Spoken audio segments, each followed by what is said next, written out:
Hello, everyone. Welcome. Thank you so much for joining us tonight. I am Rory Millark. I am the Political and Field Director at Reproductive Equity Now. It is my great joy and pleasure to get to do events like this around the state. So thank you all for coming out. Thank you for being in community. Thank you for caring about abortion access and reproductive equity in your community.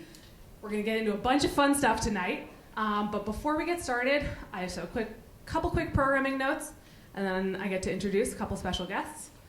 So first, just want to, in case you notice this right up here, or the obvious camera crews in the back, we have some lovely folks from Falmouth Community Television, from Upper Cape Women's Coalition, who are filming us here tonight.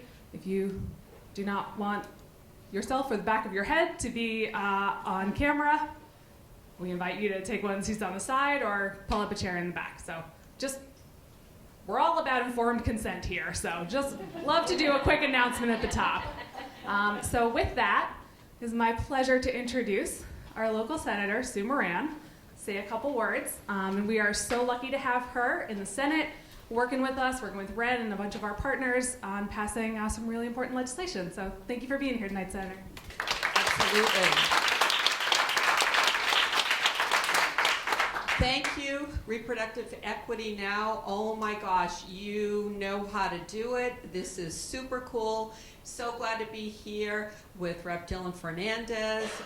Very much appreciate his partnership as we move forward to do more and more to protect individual rights, particularly for women.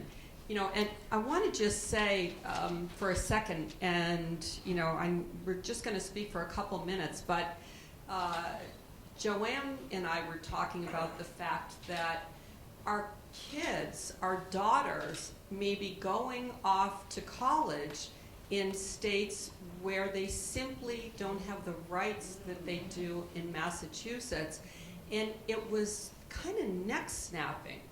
You know, that's just one of the examples of where we never expected to be after all the incredible work that we did. I do want to talk about just really hearing the news. Hearing about Roe versus Wade being overturned, I just literally got a feeling of disgust. Just the attack on the civil liberties of Americans, it is something we all should be working incredibly hard on, and that's what I see in this audience, and I'm just so grateful. It's just so important to organize as a collective to protect what should be inherently guaranteed. The Supreme Court overruled Roe on the grounds that the right to abortion was not, quote, deeply rooted in this nation's history or tradition. Think about that. How, I'm really trying not to swear, how incredibly, you know, just patronizing. You know, obviously couldn't be further from the truth. Our country was established based on the premise of freedom, the promotion of basic human rights, and the separation of church and state. I was walking my dog and I ran to a woman friend of mine who's in the clergy, and you know, she was just talking about how with clergy, it's become so political, not just the right to abortion and personal rights, but even further, and we really need to keep that in mind as we are moving ahead in our advocacy. There's no doubt that the ripple effects of the Supreme Court's decision will be felt across the country. We know this already, particularly in conservative states who are poised to take action on trigger bans. They will put more women in unsafe and potentially life-threatening situations. The days of the twisted up coat hangers come to mind. As this direct attack on women and our rights continue, it's our responsibility to help those in neighboring states in any way possible. each of us can take action. The more we speak out, the more others will feel comfortable sharing their stories and support.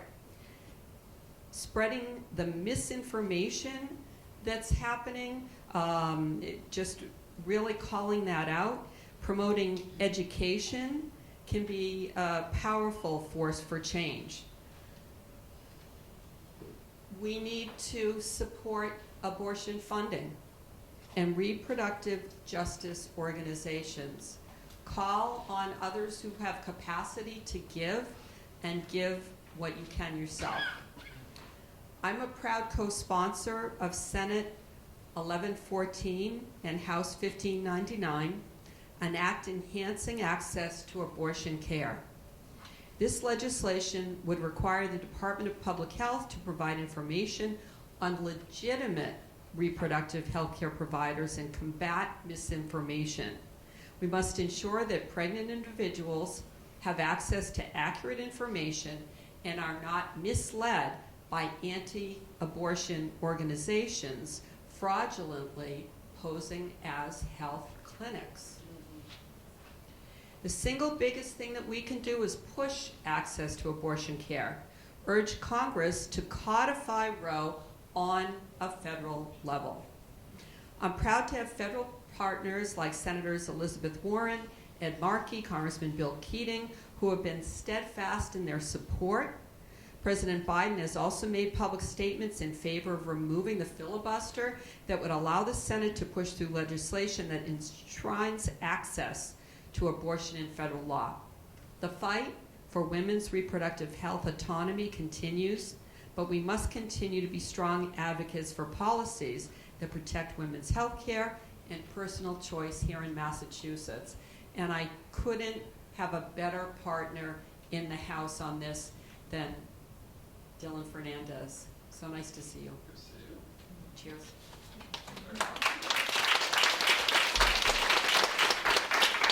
Thank you so much, Senator.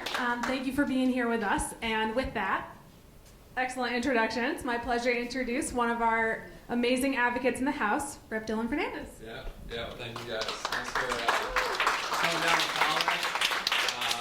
Really a pleasure to be with Senator Moran, who's just been a champion of these issues. There could be a few more guys in the room, I think.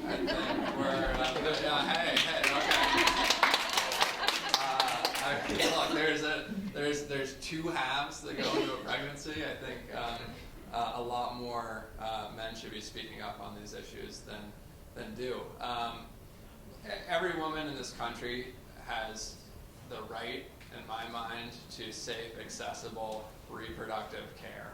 And we've seen other states throughout the nation, these kind of super right-wing religious extremists treating women like second-class citizens, like unequal members of society, and it's completely unacceptable. Here in Massachusetts, we will always protect a woman's right to abortion, a woman's right to safe access to reproductive care. When these extremists got put on the Supreme Court, we passed the Roe Act codifying that right in Massachusetts law. We then expanded abortion access within that bill. And then when our Republican governor vetoed it, we overrode his veto, passed it again. And then we passed the Roe Act 2.0, further expanding abortion access in this state. And not only further expanding access, but also protecting providers in Massachusetts who provide care to women out of state, traveling from these extremist Republican states to get the care that they deserve, that every human should have access to. And we've seen a huge uptick in women from out of state coming to Massachusetts to get basic reproductive care. I think around 20% increase since last year is the latest numbers I've seen. So not only are we going to protect women here, but we're going to be a beacon of equality for the rest of this country. These dark, dark places that are taking us back, frankly, to the dark ages.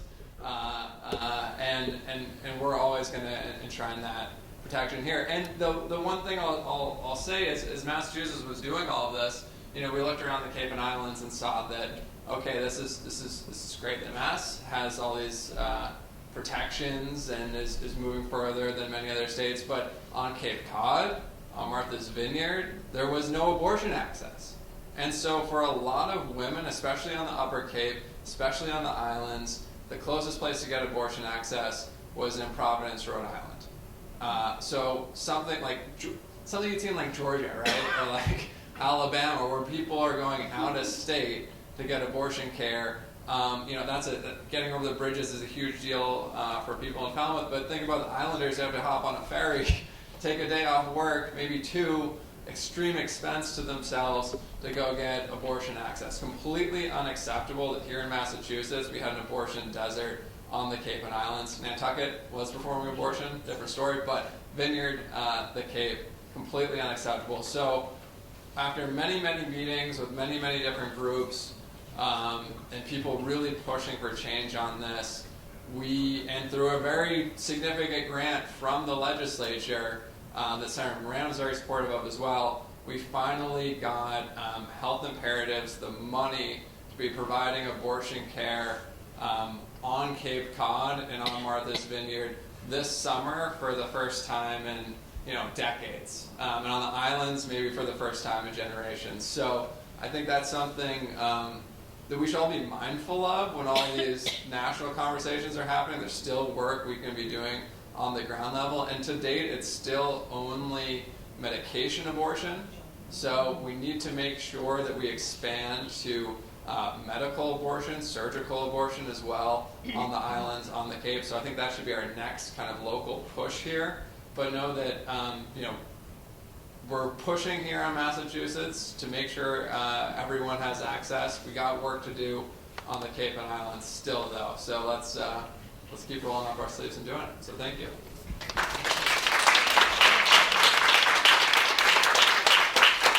Thank you so much, Rep. We are incredibly lucky here to have Rep. Fernandez and Senator Sue Moran, who are doing really incredible work, are amazing partners for us in the State House. So we thank you for being here. Thank you for fighting with us. I do also want to make a couple more acknowledgments. I want to say it's a great tee-up. We are lucky to have folks from Health Imperatives here. We will, a little later in the program, they will take you through everything you need to know about accessing medication abortion here on the Cape, on the islands. I also want to give a huge shout out to Upper Cape Women's Coalition, who have been really wonderful in helping us set up this event. So with that,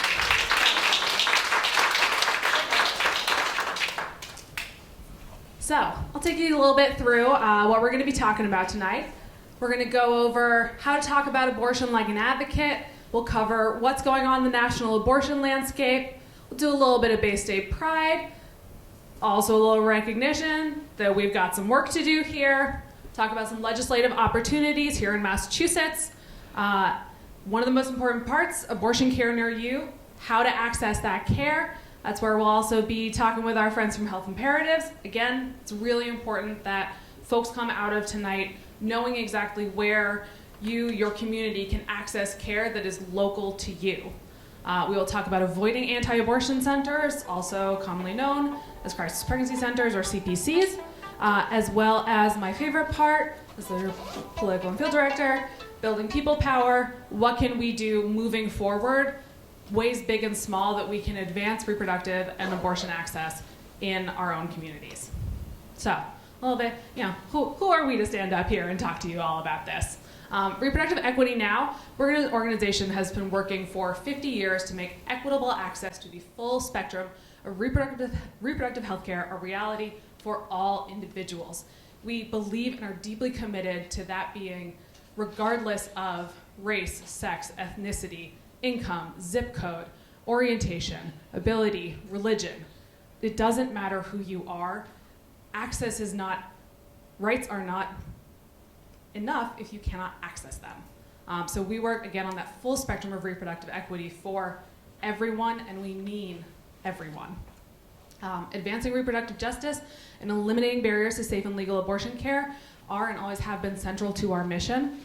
And really, for 50 years, we have been finding success by doing exactly what we're doing tonight, by gathering in community with people who are committed, who are curious, who are eager to learn more and to get involved in this fight. And we have passed some really incredible legislation that has made Massachusetts a really special place, especially over the last year. But again, we have a lot more work to do. So before we get started, I am an organizer. I'm going to ask you guys to talk to somebody, ideally somebody you didn't come with, but I would love folks to take 60 seconds and just share with a neighbor what brought you here tonight, what calls you to this work. I know that this is incredibly personal for a lot of people. Whatever you feel comfortable sharing, take 60 seconds, share with a partner. All right, and I'm going to ask if we've got one or two folks who might feel so bold and so comfortable as to share with us what brought you here tonight. Yes? So, hi, my name is Mary. I live in Mashpee, and I wanted to know more about what's going on with health comparatives. You know, so happy that we passed the law that funded health comparatives, and now I'm hearing that people are going to start protesting to try to get it to close. People who are anti-abortion, forced birthers. So that's why I'm here. Well, thank you so much for coming out tonight. We love people excited to learn. Anybody else? One more person feel like sharing? Yes, thank you. Hi, I'm Jennifer. I'm from Yarmouthport. I worked for Planned Parenthood in Brookline, and my colleague was murdered back in the 90s. And I was taking a vacation day that day, and it could have been me. So I am here to continue the work. Thank you so much. Thank you, thank you, thank you. Thank you for doing this work. Thank you for being with us tonight. Thank you all for being with us tonight. Makes my heart happy to see you all here. So with that, for our next section, I am going to pass it over to my fabulous colleague, Taylor St. Germain, who's going to talk to us a little bit about how we talk about abortion. Hi everyone, thanks so much for being here. My name is Taylor St. Germain, and I'm the Communications Director with Reproductive Equity Now. I'm excited to be able to talk with you all tonight about my personal favorite topic, how we talk about abortion. As we all know, the language that we use to talk about reproductive equity and access holds extraordinary power to shape our movement and our narrative, and so that's why we want to make sure we use the most inclusive and appropriate language possible when talking about reproductive equity. So let's dig in. First off, as you see here, we are not afraid to use the word abortion. Abortion is not a dirty word in the work that we do. So if everyone wants to say it with me, abortion. Awesome. It is really important that we use the term in order to normalize it and destigmatize it. The more that we say abortion, the more we destigmatize abortion. The more we say abortion, the less power politicians have to control abortion. And the more we say abortion, the more people feel empowered to access the healthcare that they want and need without shame or stigma. So when talking about abortion specifically, if we're talking about abortion, we don't always need to say reproductive healthcare access. We don't always need to say giving people the power to choose. We can also say that we are fighting for abortion access. Awesome. We also want to make sure that we're using gender-inclusive language as we talk about abortion. We know that more than just women obtain abortion, and we know that this issue does not belong exclusively to cisgender and heterosexual women. In fact, transgender and non-binary people are among those who face the steepest barriers to accessing care.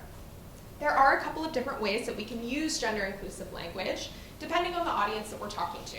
So first off, gender-neutral language. This is saying something like, the reality is that too many people face barriers accessing abortion care. Gender-neutral language ensures that you're really able to encompass all communities who may be accessing care and appeal to broader audiences. So you could use something like people, patients, pregnant people, birthing people, the baseline, we are all people. Or we could use gender-explicit language. This language is something like, the reality is that too many women, transgender men, and non-binary people face barriers to accessing abortion care. This language is really important when centering the communities who are most impacted by barriers to care. We know that the fight for abortion and LGBTQ rights is intrinsically tied, and we know that anti-abortion extremists are using the same exact playbook right now to attack abortion rights and transgender and LGBTQ healthcare. It's more important than ever that we use inclusive, interconnected, and intersectional language when talking about our movements, because that's when we really unlock our organizing superpower. I'm going to go through this as quickly as possible, a couple of do's and don'ts as we talk about messaging with abortion care. First off, as we mentioned, say the word abortion. We also like to say anti-abortion instead of pro-life. We call them out for what they are because they are most certainly not pro-life. We do want to talk about the care that someone wants, not necessarily needs. We're not going to judge people's needs for healthcare because there is no bad reason to have an abortion. We do use the term unintended pregnancy instead of unwanted pregnancy. This is key to really destigmatizing abortion care. We do call out anti-abortion politicians and ideologies and extremism and rhetoric, especially in lead up to the 2024 election. We need everyone really calling out cruelty. And we do emphasize that abortion is a personal decision and one that should really only be made between a patient and their doctor. And as we mentioned, we do use gender-inclusive language. We don't try to repeat anti-abortion talking points and rhetoric.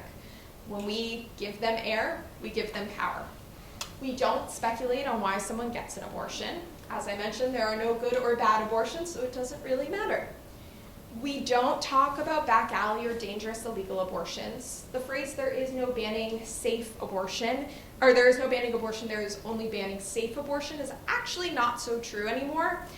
Big scientific advances have been made since Roe was decided in 1973, and there are really safe and effective ways to self-manage abortion outside of our healthcare system. And we don't use coat hanger imagery or the term underground abortion for accessing care for similar reasons as above. And we don't say abortion should be safe, legal, and rare. Instead, we could say something like abortion should be safe, legal, and accessible. We are pro-abortion. We don't describe abortion as difficult or heartbreaking. This sometimes stigmatizes basic health care further. And for many people, the ability to control your lives and your future is really empowering. We don't use harmful stereotypes to describe those who get abortion. As we know, many abortion seekers are already parents. Many are in their 20s and 30s. And then we can flip to the next slide. I get to share with you a little bit of the national landscape. We're now 14 months post-jobs. As of today, 22 states nationwide have banned or severely restricted abortion. 22 states. Anti-abortion politicians are now attempting to ban travel across state borders, an idea that would have been constitutionally unheard of just years ago.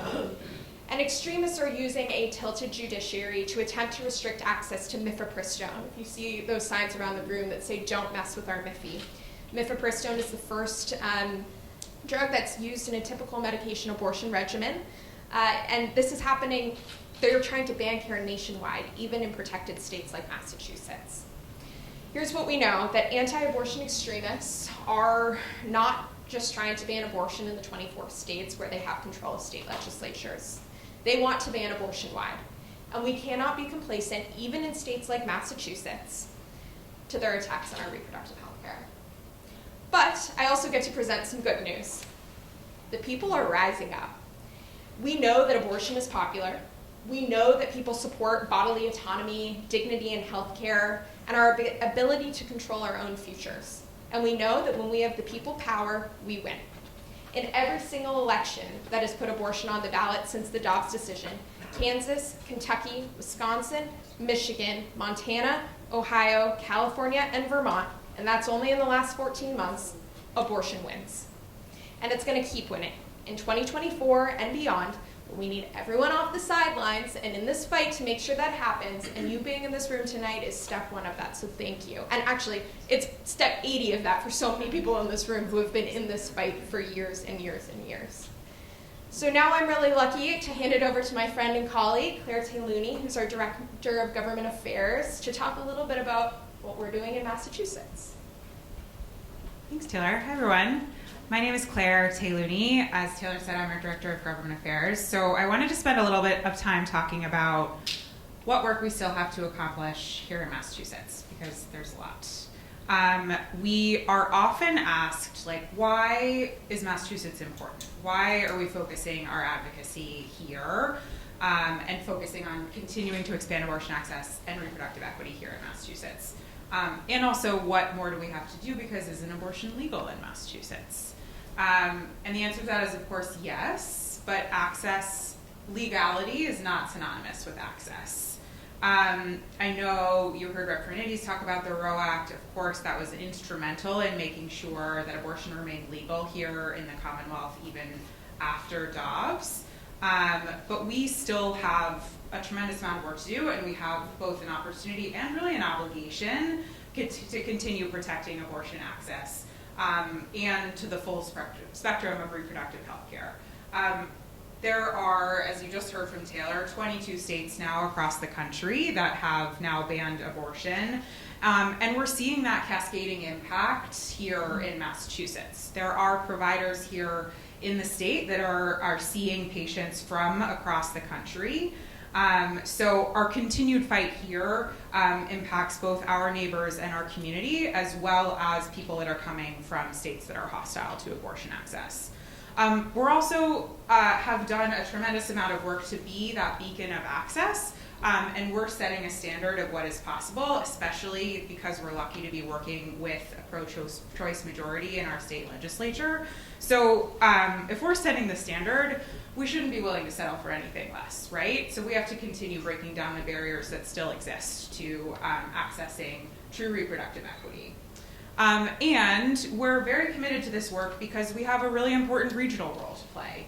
Our state borders, especially in New England, are incredibly porous. People travel across states for healthcare, for recreation, for work, all the time. So as states continue to ban abortion across the country, those states are obviously creating regional blocks where abortion is entirely unavailable. And here in New England, we have an opportunity to do the opposite, where we have a regional block of access. We can go to the next slide. We are also committed to this advocacy because, as I said, Massachusetts really isn't immune to this crisis. And these really are just a few of the reasons why. Firstly, I know, and Representatives again touched on this, I know I don't have to tell a room full of dedicated Upper Cape activists that we still have abortion access deserts in Massachusetts, but we do, and of course we're really thrilled to be joined by folks from Health Imperatives who are doing the work to mitigate those deserts by bringing medication abortion to the Cape and Islands. But this is a continued barrier that persists in Western Massachusetts as well, and especially in rural communities and low-income communities. We know also that people are still facing insurance barriers and cost barriers, and we have work to do to make sure that everybody can access the abortion care that they're seeking. We also, I know we're going to talk about these more in the program later on, but we know that anti-abortion centers, also known as crisis pregnancy centers, are targeting states like Massachusetts. There are CPCs, or anti-abortion centers, are outnumbering our clinics currently in Massachusetts by more than 3 to 1. And there's actually a new report released this summer from the Center for Countering Digital Hate that shows that they're intentionally spending money on places like Massachusetts. The report showed that of the $10 million they were spending to run digital ads on Google, more than $7 million was spent in states that have protected abortion, like Massachusetts. And they're also, as we know, continuing to open new facilities across the Commonwealth. So we really have work to do, and our work expanding access goes hand in hand with making sure that people seeking abortion care know where to find a legitimate provider and know how to identify an anti-abortion care center so that they don't end up there seeking health care. Third, we have made obviously really tremendous strides when it comes to abortion access, but there is significant work that we have to do to address existing disparities in maternal health. There's new data also released this summer from our Department of Public Health that shows that the maternal morbidity crisis is growing, where Black women are 2.5 times more likely than white women to face severe maternal morbidity. And it's really unacceptable, and we also know a lot of the policy that can be implemented to improve maternal outcomes for all birthing people. So I'm going to talk in a second about our legislative priorities, but that is something that we are really hoping to get folks involved with us to take action on. Fourth is abortion is on the ballot. And we know that as we prepare for the 2024 electoral season, we have to get and stay organized. If Republicans were to take control, of course, of the Congress and the White House, our Commonwealth wouldn't be immune from a federal national abortion ban, and presidential candidates certainly have not shied away from making an abortion ban central to their campaigns so far. So the bottom line is we have still work to do here in the Commonwealth to fight anti-abortion extremism and to protect and improve maternal outcomes so that we can really be securing true reproductive equity. So this brings me to our legislative priorities. And we are, I'm sure folks are familiar with this, nearing the end of the first year of a 2-year legislative session here in Massachusetts. And Reproductive Equity Now's priorities are really focused on guaranteeing the full spectrum of reproductive health care for each and every person. We know that we recognize that Roe v. Wade really was never enough to guarantee this access for many people. And as I said, there's so much work to be done to address racial inequities, in maternal health outcomes. So to do that, many of our priority bills that you see here aim to break down barriers to care that still exists.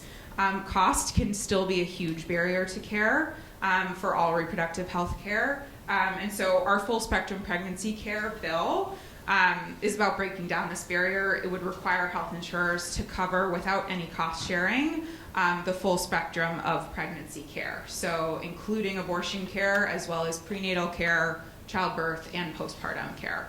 That would be a really revolutionary way to center patients who are seeking to think about growing and raising children. And not be saddled with medical debt as they start a new family.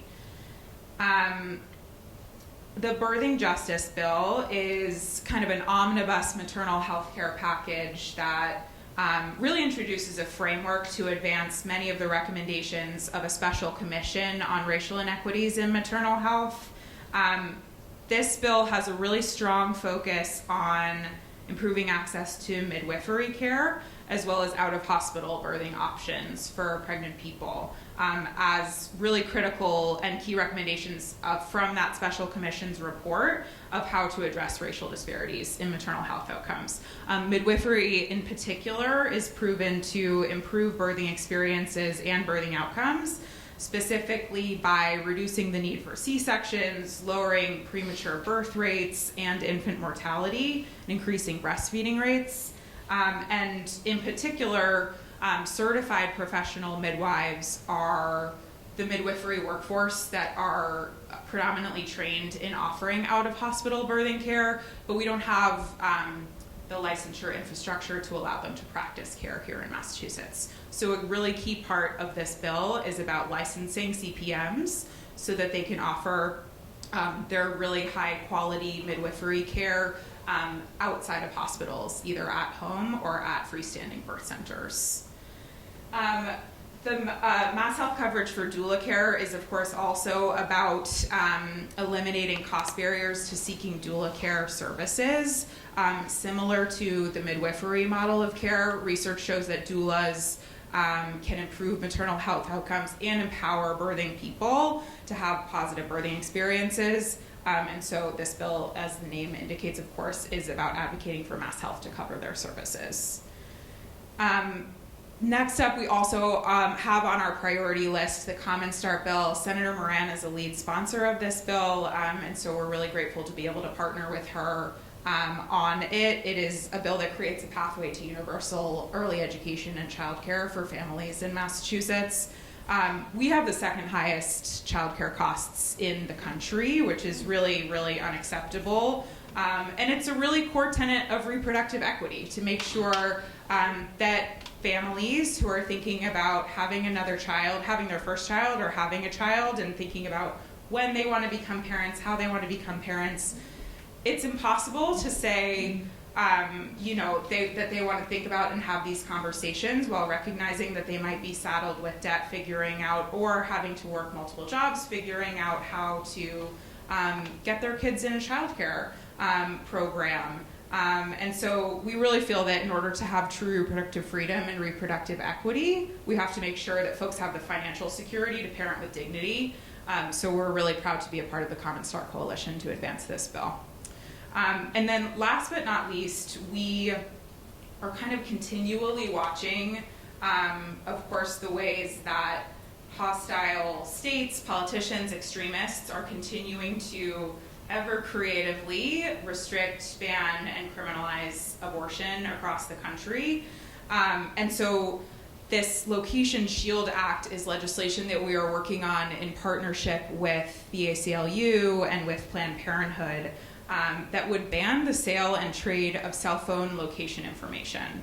And it might not seem like that's something that is necessarily related to reproductive equity, but as you heard from Rep. Fernandez talk about the legislation that we worked to advocate and get over the finish line post-Dobbs that is largely considered to have some of the best in the nation protections for both providers and for patients that are seeking care and providing care here in Massachusetts.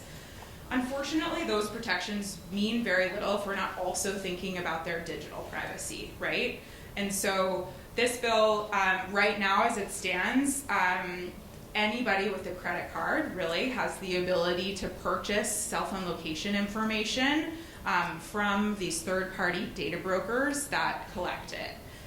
There has been reports showing that people are already showing how this data can kind of create heat maps, showing people where people seek their health care, heat maps of who and when, who is visiting Planned Parenthood clinics and when.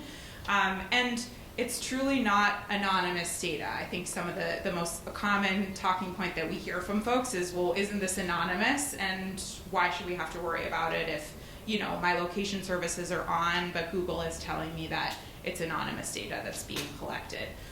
Studies show that it's actually really easy to de-anonymize this information. And so even, I think it's with 4 data points, the studies show that you are able to recognize over 90% of people and re-identify them. And if you can see where a phone, is going to work every day, where it's staying overnight, you're really able to identify where someone works, where they live, who they are, right?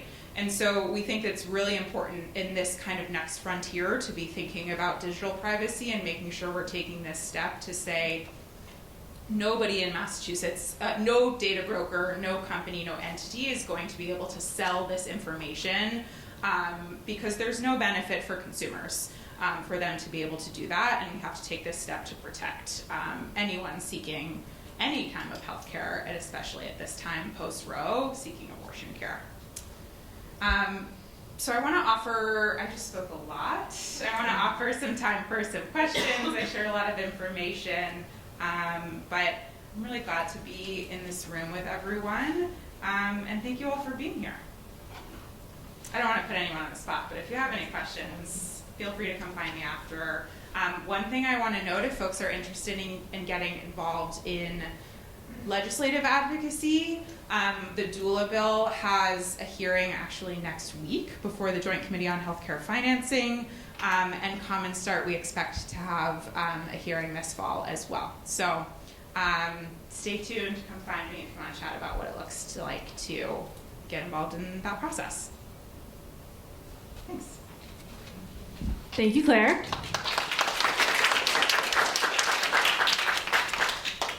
Just want to reiterate, we've gone over a lot already. Any questions? Everyone feeling good? Great, good to go? Amazing. We just like to, do a little temperature check. So I get to talk about the next part. Abortion, where to find care near you, and what are your options for care? What are the resources available to you? So first, we're going to do a quick primer. Medication abortion versus surgical or in-clinic abortion. Spark notes, what you need to know. So medication abortion, typical medication abortion is going to involve 2 medications, mifepristone and misoprostol. Those are taken to halt the pregnancy. They induce the body to empty the uterus. It's typically available up to sort of 11 weeks. It can be done at home. Some providers ask you to come into a clinic. take the first pill there. But this is something that can allow folks, should they so desire, to go through their abortion in the comfort, in the safety of their home. Surgical or in-clinic abortion, that is abortion that is typically, it's going to be done in a clinic. It's a medical procedure. It is usually offered later in pregnancy. It's going to have slightly different symptoms, but these are really sort of your two basic options when it's going to come to what kind of care. And again, what care is right for each person is going to be based on their own experience. It's going to be based on where they are in their pregnancy, what resources are available to them. But we really, really believe it is essential that the individual person be able to determine what care is right for them and access their preferred care close to where they live, where they work. And one thing we really always want to stress, because this is a more misinformation that antis typically like to throw out there, emergency contraception is a safe and effective way to prevent pregnancy after unprotected sex. It is not an abortion pill. Anti-abortion extremists typically like to talk about emergency contraception as the abortion pill. It does not terminate a pregnancy. It stops egg fertilization in the first place. So that is a really important thing. I just want, in terms of connecting everybody with education, with information, with resources, the difference between emergency contraception and abortion is a huge one. And I did just see a question come up. Is that what you would call Plan B? Yes, so Plan B is a form of emergency contraception. There's also Ella, which is another form. Plan B typically is not as effective for people over 165 pounds. That stinks. To try to refrain from expletives, that stinks. And Ella is it requires a prescription and is less available. Yes, so access to emergency contraception is another big thing that we work on. Especially on Cape Cod. Yes. But I have, the hospitals will provide it, do stock it now, because I just called them and asked them to. Excellent. Thank you for doing that. So does Health Imperatives. This is why we're bringing everybody together in community. So if there's one thing you take away from this, I want it to be the Reproductive Equity Now puts out a New England Abortion Care Guide. This is the most comprehensive list you're going to find of providers across New England, including all 6 states. You're going to be able to learn more about your options, learn about emergency contraception, locate, choose the provider that is nearest to you. You're also going to be able to find a list of anti-abortion centers and be able to help identify where your nearest legitimate, objective, and compassionate care options are going to be. It's reproequitynow.org/abortion care guide. There are quarter sheets at the sign-in table. You can take them. I'm going to refer to a lot of resources. Taylor's holding up some in the background. I'm going to refer to a lot of resources because this is part of what we do. It's part of why you're here. It's part of why we hold these events. We want to connect you with resources. I don't expect you to remember everything. Take a quarter sheet before you leave. Now, in terms of providers that are nearest to us here in Falmouth, where we stand today, Health Imperatives, heroes of the night. I'm going to hand it over to them in just a second, talk a little bit more about accessing medication abortion through Health Imperatives. But I also want to note nearest surgical abortion care, and again, this is what we mean about there being access deserts still across Massachusetts. Your nearest option for a surgical or an in-clinic abortion may be in Providence, it may be in Attleboro. That's unacceptable. Nobody here is schlepping to Attleboro for medical care. That's ridiculous. So when we talk about the importance of eliminating access deserts, when we talk about the importance of going to access deserts like Falmouth and making sure that people know what their options are, this is what we're talking about. So with that, it's my great pleasure to introduce Emily and Karen. Actually, Jess is going up. Actually, Jess. I didn't think We have an incredible roster of folks from Health Imperatives. They're all amazing. So I'm going to pass this over to Jess, who can talk to us a little bit more about medication abortion. Excellent. Thank you so much. So my name is Jessica. I'm the Director of Sexual and Reproductive Health Services at Health Imperatives. Do I have a slide? If you want to click it, you're open to it. Great. So Health Imperatives, we've been around for more than 45 years, looking to improve the health and well-being of low-income and vulnerable individuals and families here in southeastern Massachusetts. We provide trauma-informed health care, health and human services through all of southeastern Mass, so the South Shore, South Coast, and Cape and Islands. Oh, wrong way. Sorry. There we go. So as a whole, at Health Imperatives, we really want to focus on being client-centered and trauma-informed, and that can mean different things for different programs. We really take pride in the diversity of our staff, although you can't tell by looking at me, that reflects the communities of the folks that we serve and who we really want to empower to be in charge of their own health care. All of our services, whether it's in our sexual and reproductive health program or our other programs, it's incredibly important that we offer low threshold services. So there's very little that folks need to provide in order to receive any of the services we provide at Health Imperatives. And really important, no one is denied services due to inability to pay. So if people don't have health insurance, we never want people to not get what they need because they're worried about money or confidentiality. So we offer a variety of services at Sexual and Reproductive Health, a full range of birth control methods, including emergency contraception, which includes Plan B, Ella, and IUDs, intrauterine devices, can now also be used as emergency contraception. We provide that as well. As Rory mentioned, it is not an abortion, it doesn't terminate a pregnancy. We provide pregnancy testing and objective options counseling, and whatever person feels right for them, we support them in that decision. As of July of this year, we've begun providing medication abortion services at all 7 of our clinics in southeastern Massachusetts, and we are very excited and so happy to be here. We know there's more work to do, but we feel really proud and grateful in this great first step we've taken. We also do a lot of HIV prevention, so we offer PrEP, which is a medication that helps prevent HIV infection, and NPEP, which is non-occupational post-exposure prophylaxis. So if somebody had a potential exposure to HIV infection, we're able to provide that medication for them. We provide gender-affirming hormone therapy for trans and non-binary clients.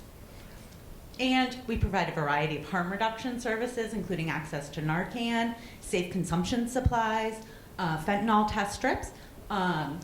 We also do some little bit of Suboxone for folks, and just opening access for folks who are in need. Is that my last slide? And here's our contact information. Karen, Emily are here with me. And then our phone number to reach our patient care coordinators is up there as well for anybody who's interested in learning more about medication abortion. Emily wants to say a couple of things, I think. I just wanted to acknowledge someone. Oh, the protest. Yeah, someone who mentioned that they are worried about our services going away at Health Imperatives, and we're not going anywhere. Our services and us offering medication abortion is not stopping. We are the unfortunate recipients, not the right word at all, target of the 40 Days for Life protest. So 40 Days for Life, if anyone could ever bear to listen to Ron DeSantis, which is like my nightmare, he spoke about that recently, and so we are coming up to the 40 Days of Life, and this is a very well-organized anti-abortion group across the country, and they kind of pick and choose where they're going to protest, and they have chosen Health Imperatives in Hyannis, which starts on the 27th of September. And so we are ready for when they come, and we will continue to provide our services.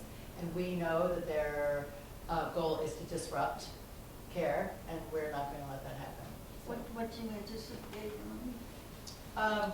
Well, we know that they will be coming for 40 days. We don't know how many people. We don't know if there's going to be just a couple people protesting for 40 days. We have, we've spoken to some really wonderful people across the Commonwealth who are supporting us and wanting to support us. And what we do know is, although the 40 Days for Life folks are supposedly peaceful and non-threatening, that they do often bring other people that may not be as peaceful with them. And as we are seeing across the state, neo-Nazis that are protesting against our immigrant services and the asylees that are living around the state trying to get by as we support them. We're afraid that those same types of groups that are here on Cape and protesting may join in with the 40 Days for Life. So we are going to be prepared. We don't know what to expect yet. Do you need escorts? Thank you for asking. We may. Do you need escorts for patient housing? Yeah. Right, we're really lucky that the space that our office is in Hyannis, the parking lot, the sidewalk is before the parking lot, so people can get into our parking lot safely, we hope. We probably are going to have some sort of escorts because we want people to feel safe. Even though they're in our parking lot, we just don't know what to expect on the street. So we probably will have escorts. We're not sure what that looks like yet. Right now we might kind of start with staff because this was really unexpected for us. And so we don't really have time to train and get escorts ready. At this point, although PPLM, Planned Parenthood League of Mass, has been very helpful. And so we appreciate everyone's support, and we've had just an outpouring, so we're lucky. And also options. Oh, do you want to? Yeah, people may not be aware that All Options Medical, I think that's the name, is at the clinic in Attleboro. Your options. Your Options. Yeah. They now have a mobile van that they launched around the Cape, kind of to coincide with our starting medical abortions on the Cape. So they've been parking at different church lots over the last few weeks. We don't know where they are. They don't post it, I think, but it is directed specifically towards us. And we think with the goal of getting a real building, a real office on the Cape, which would be, not what we want. And although the name is Your Options, these are anti-abortion. Not all options. They're not at all. We provide all options. Yeah. That's actually an excellent segue into our next section, unfortunately. Okay, sorry. No, it's perfect. A good setup. I have a question about medical abortion. So, if I'm understanding, you're saying that if people who do have insurance go to any of the providers on the Cape, this medication will not be available or prescribed. Is that? At another doctor's office? Yes. Yes. There's no So- other providers. So are they all aware of sending people to? We hope, I was Always- not until now. we were not until No, now. and I'm. Yeah, so, I mean, yeah. we want to go to every community meeting. I didn't know there was I had no idea. Yeah, so, But I will spread the word. please, spread the For word. sure. Yes, we need help spreading the word. Yeah, yeah. Okay. I'll talk to you guys. But yeah, we will definitely spread the word. And we do accept insurance as well. I'm not sure if I was clear about that. So if you have insurance, we'll gladly take it, bill it, yay. If you don't, we'll figure it out, we'll work it out. Yeah. Awesome. Well, thank you, Health Imperatives. We're beyond grateful to have you as partners and friends and doing the work to expand access to care. So we're really grateful. And yeah, another question? How else is Health Imperatives funded? Are you a 501c3? We are. Okay. All right. Well, unfortunately, that segue takes us to our next section of avoiding anti-abortion centers. So, just to debrief, I know a lot of people in the room are probably familiar, but anti-abortion centers, or otherwise known as crisis pregnancy centers, oftentimes they call themselves pregnancy resource centers, or FAPE clinics, present themselves as resources for people facing unintended pregnancies, when in reality they aim to manipulate and dissuade people from accessing abortion care. They are truly the foot soldiers of the anti-abortion movement, and their goal is to deceive and dissuade. So these centers are often deliberately located near reproductive health clinics. They create websites that appear in online searches for abortion and abortion-related care, and they advertise in print media in ways that might appeal to those who are seeking abortion. They're typically managed and funded by 4 major national organizations that are strictly anti-abortion, and these centers are targeting states where abortion is protected, like Massachusetts, as both Claire talked about today. Perfect. So let's talk a little bit about the ways that these centers deceive. First off, anti-abortion centers really try to perpetuate anti-abortion stigma using fear-based language. Many offer, quote, help or counseling when you feel grief after an abortion. They say things like, pregnant and scared, we can help.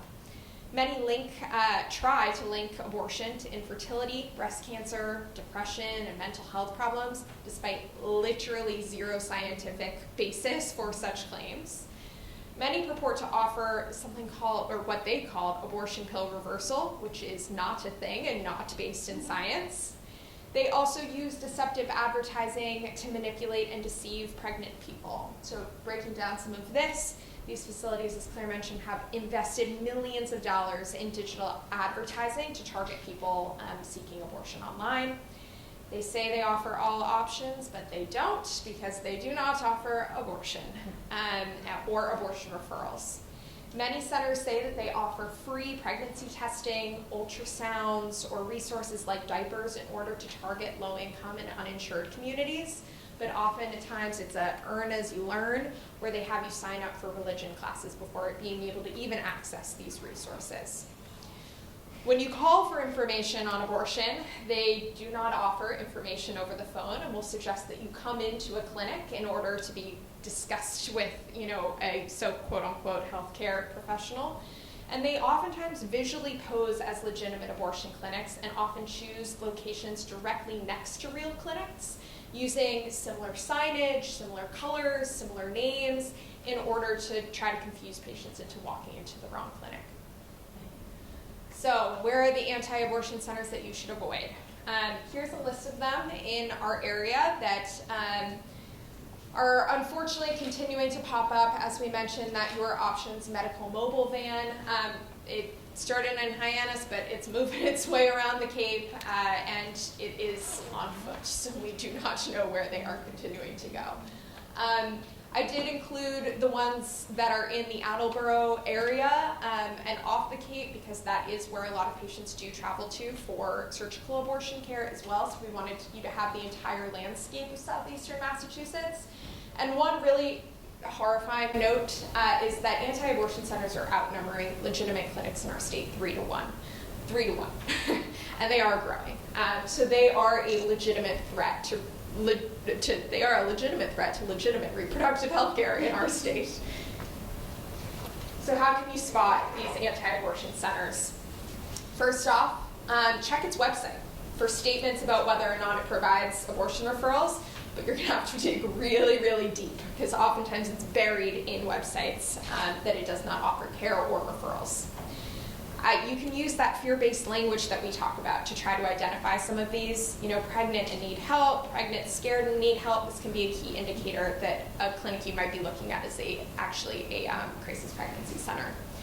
Many anti-abortion centers have the names with the words choice or choices or hope or options, despite really not offering any of those things.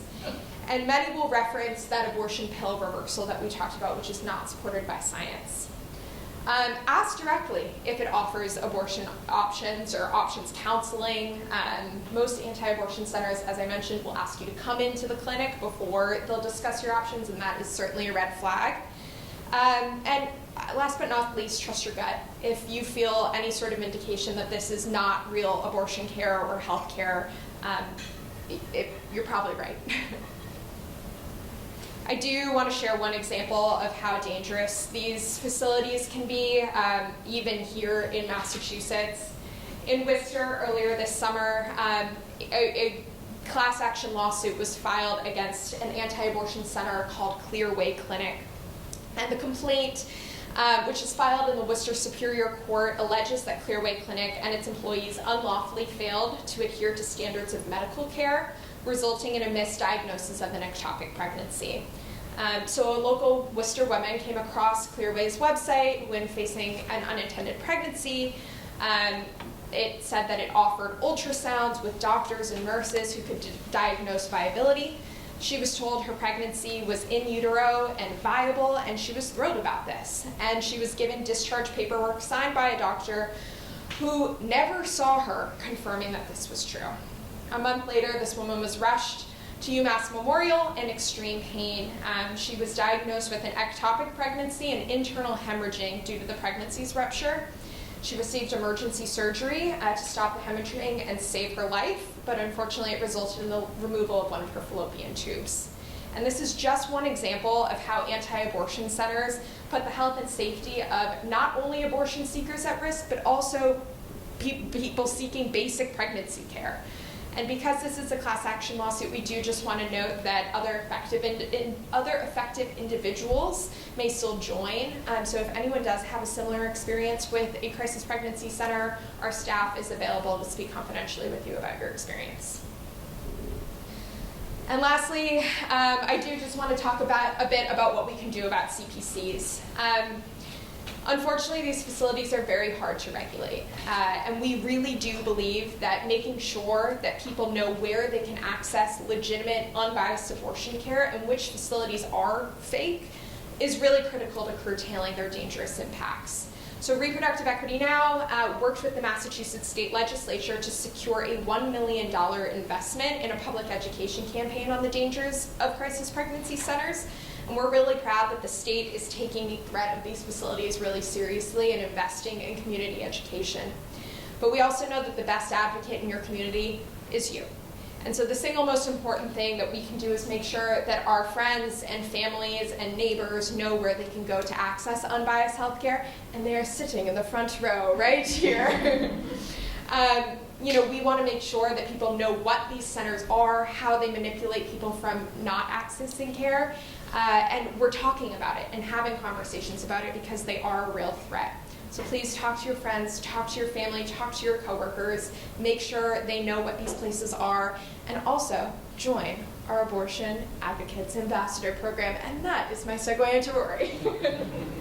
Thank you, Taylor. So before I get into building people power, I do want to take just one more second, do a little breakout, because this is my job. I have lots of ideas about how we can advocate in our own communities, but I also really profoundly believe that every person knows their community best. So I would love for us to take another 60 seconds, turn to your same partner, turn to somebody else, make a new friend. You've learned a lot tonight. We've thrown a ton of information at you. I'm really curious for folks to discuss what would help you advocate for abortion access in your community. What kind of resources, what kind of tools and support? Or folks can just shout it out, that's also totally fine. Penny, hello, my friend. I would really find it helpful on two legislative fronts to know how that $1 million is going to roll out in terms of talking about these anti-abortion centers. Because the access bill, which was passed in Massachusetts but never funded, never was implemented properly. We do a lot of work on implementation. And so, that's the worry I think that a lot of the women I talk to have of that separation between the government says we're going to do this and how does it actually hit the street. So I don't mean to put you on the spot, but I do. Oh, thank you. Do you want me to talk about it? I was going to say, I have some incredible colleagues in the back who work on exactly this. Thank you, Penny. It's something that we're really focused on. And we are in literal weekly, twice a week conversations with DPH right now about how we can really best roll out this funding to make sure it's reaching communities that need access to information most. So really focusing on marginalized communities who have historically lacked access to information on how to access reproductive health care. We're looking at how we can really identify these CPCs and make sure that people know about them. And we're hoping to be able to have, substantial advertising and public education products in the coming months. So it's something we're in current conversation on right now, and really doing the work to put our brains to paper and work with them and their best, communications and advertising people to make sure it's rolled out properly. Because there are a lot of women's agencies and groups that are willing to share that on their own format.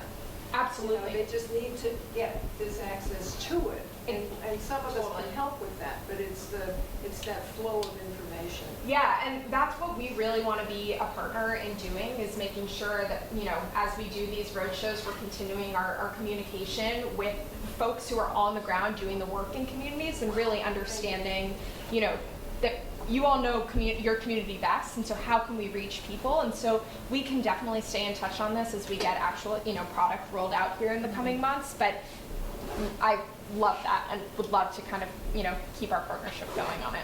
So, awesome. Nothing against the work that you guys are doing, but why are these products not available at CVS? Really good question. Especially the We're doing a group Q&A. emergency contraception. Thank you for being willing to share all of that with us. I wanted to just go back to the emergency contraception question, because I think it's a really good one, and you noted earlier too. So Plan B is available over the counter, so you can go and buy that at CVS, at your drugstore. Typically, of course, just like you would go to buy Tylenol or Advil, you're going to pay with your own money for that, right? So that's usually on the shelf. Plan B is probably $50. I'm assuming that Health Imperatives is able to probably offer it at free or low cost, which is an awesome resource. But if you were to go to a CVS, it's typically $50. As Rory and others mentioned, there is a whole other type of emergency contraception that is extraordinarily more effective if you weigh more than 165 pounds or for longer than up to 3 days after unprotected sex, which is called Ella, and it still requires, the FDA still requires you to have a prescription to access that medication. So you have to go through your doctor's office to be able to then fill your prescription at a CVS or at a drugstore. In Massachusetts, part of the bill that was passed last summer was a provision called a statewide standing order for emergency contraception that includes all types of it. So both over-the-counter and prescription emergency contraception, which means that you should be able to go to your pharmacy counter and they are able to have a consultation with you and conversation, and they are able to basically have a standing prescription for emergency contraception to be able to offer you the EC that's right for you in the moment and have it be covered by insurance. The intention of this, of course, is to have folks, when you're seeking emergency contraception, you probably don't want to have to go through and jump through the hoops of having to schedule an appointment with your doctor when you're trying to take that as soon as possible, right? So it avoids that hurdle and allows for you to be able to get EC in a timely manner, and it intends to allow folks to get it at no cost so that it can be, because it can be covered by insurance. I will say I think we still have a lot of work to do to make sure that pharmacies across the state are implementing this properly, but that was a really key provision of a bill that the legislature passed after Dobbs to make sure it's more available. But it is also, will kind of zoom out and say it is like a broader, very good question about how do we ensure access to sexual and reproductive health care services more broadly, and what does it mean to make sure that people can access that care either in a timely manner when visiting a healthcare provider, or is it safe enough, just like we saw the FDA approve an over-the-counter version of birth control, can we be offering more streamlined ways to make sure that people are seeking contraceptive access, in the best path that works for them and means that they're going to stick with it and choose the right method that works for them. Yes. I got lost. So can you go into CVS and have that consultation and get it? So you don't need to go to the doctor and get it? You can do, theoretically, you can do both. I think the problem that the work that we have to do here in Massachusetts is that always when after a law is passed, there's implementation work that needs to be done to make sure that the stakeholders who have to be involved, and particularly like CVS I keep saying CVS because it's the biggest pharmacy in Massachusetts. So we have to make sure that pharmacists understand what the standing order is, understand how to change kind of like their standard operating procedures to make sure that you named this issue too, that they're stocking Plan B, that they're stocking Ella and making it available for folks. So it is a really key provision of the bill. I think we have some implementation work to make sure that it's available and accessible across the state. But that was a really key legislative reform that was made last summer. PIC is a good resource too. Yes. PIC. Yeah, I don't know if you guys have talked about that, but yes, PICCK. Yes. Yes. Yes, which will I tell always you forget where it's you two can Cs or get two Ks. 24-hour pharmacies where you can get Ella. Yes. It's sort of a contraceptive access program in Massachusetts, basically, focused on, but there's a lot of information on their website. Yes. Let me find, that's a great comment. I always forget what the acronym is, so let me find that website and we can make sure to share it out with folks too. Anything else? You guys are asking great questions tonight. So, we're going to get into the doing stuff portion. This is the part where I make asks of you all, besides, schlepping out here on your Tuesday night. So, a couple different ways that you can mobilize for reproductive equity and abortion access in our communities and across this state coming up. First of all, I'm your local organizer. I would love for you to sign up to volunteer with Reproductive Equity Now to elect pro-abortion champions to all levels of government in 2024. Abortion has been on the ballot for years. 2024 is going to be huge. It is huge nationally, it's huge for federal elections, it is huge here in Massachusetts, it's huge across New England. We've talked about legislative opportunities here in Massachusetts. You've heard from Senator Moran, from Rep. Fernandez. We have incredible power in Massachusetts and incredible opportunities to pass some really bold, nation-leading access bills. That depends on having incredible people like Rep. Fernandez, like Senator Moran in our state house. It depends on having people at all levels of government, from municipal up to federal, who are proudly and actively fighting for abortion access and reproductive equity.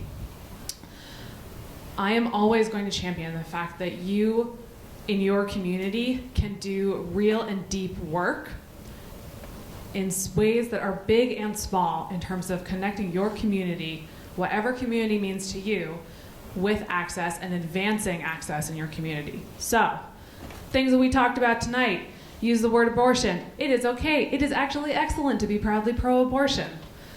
That's a very small and very powerful thing that we can do in our own lives, is just saying abortion when we mean abortion and helping others to do the same.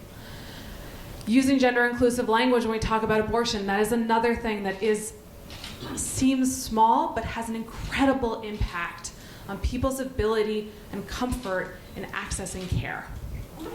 Ensuring your community has the resources that it needs to access that care. That means knowing your nearest providers, like using our abortion care guide, speaking up about anti-abortion centers to avoid, making sure that folks who you know in your community, your loved ones, your coworkers, making sure that they know where they can go for legitimate, compassionate care and where will not provide that. And we also do something called the Abortion Legal Hotline. That is a really important resource, especially since we passed this big shield law last year. We've expanded access and protections here in Massachusetts. The Abortion Legal Hotline is a resource for providers, it's a resource for patients, it's a resource for helpers who have questions about their legal rights around accessing care. reproequitynow.org/hotline is a really, really important resource. for us to be getting out there and making sure that people know that they can be connected to free pro bono care or legal services. And another huge thing, supporting your local abortion fund is a massive, massive way to help people access care. We are fighting for eliminating costs when it comes to accessing abortion, as well as a full spectrum of reproductive access care. That same big bill we passed in the wake of Dobbs, it also required insurance companies to fully cover, without copays, deductibles, cost-sharing methods, abortion care in Massachusetts. That's huge. But that's not all of the costs that are involved in accessing abortion care. People often need help with childcare, they need help with transportation costs, sometimes they need help with a hotel, a place to stay.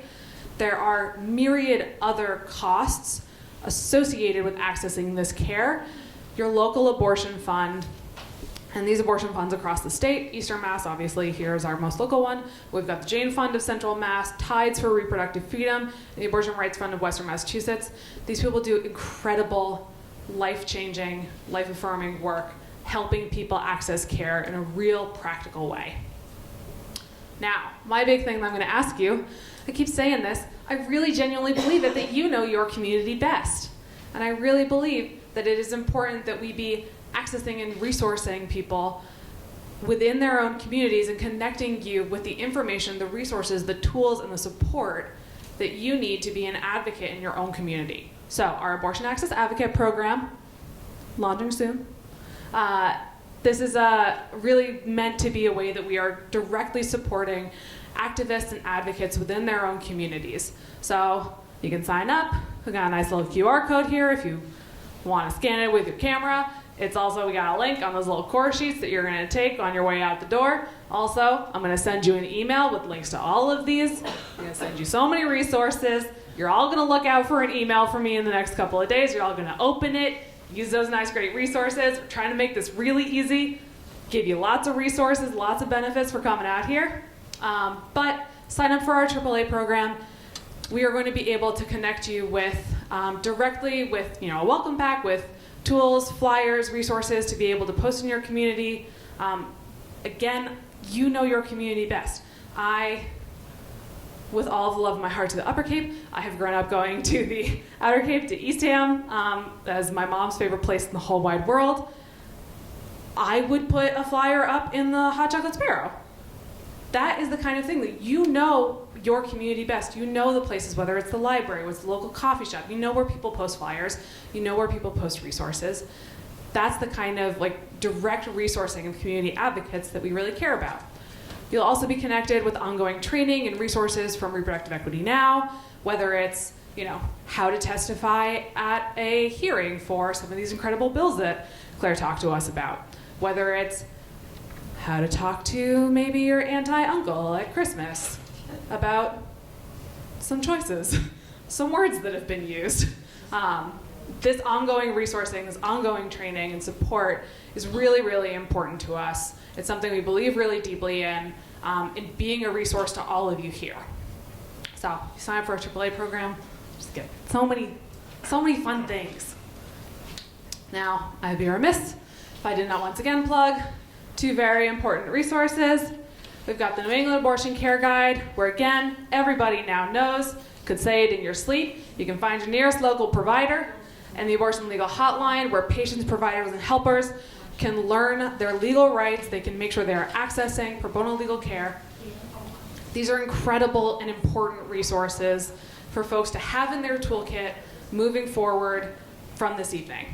And because I love Taylor and our digital and comms team, I'm a good doobie and an ally, and I'm going to plug all of our social, where you can stay up to date with Reproductive Equity Now. We'll share important news that's happening in the national landscape, the state landscape. It's a great way to stay informed, great way to get connected with ongoing tools, resources, fun stuff, cool graphics.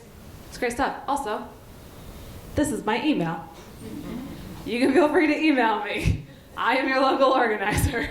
But really, we mean it, from the bottom of our souls. Supporting advocates directly in community is really, really the foundation of what we do. It is taking incredible people like you who show up, who care about this, making sure you are resourced, trained, supported to do this work in ways that are big and small, and translating that into passing incredible legislation. That's how we've really had so much success moving the needle and making Massachusetts such an incredible beacon for access around the country. So we thank you for coming tonight.